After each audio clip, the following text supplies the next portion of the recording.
రేపే ముక్కోటి ఏకాదశి అండి, అనగా వైకుంఠ ఏకాదశి అని కూడా అంటారు. గుర్తుపెట్టుకోండి, 30 డిసెంబర్ 2025 మంగళవారము నాడు వచ్చింది.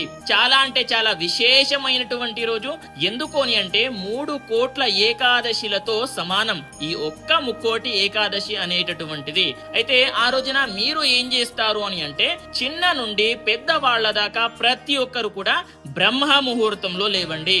సూర్యుడు ఉదయించక ముందే లేచి తల స్నానము చేయండి.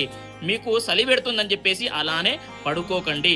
లేచి తల స్నానము చేసి సూర్య నమస్కారం చేసుకున్న తర్వాత ఆ రోజంతా కూడా ఉపవాసం ఉండండి.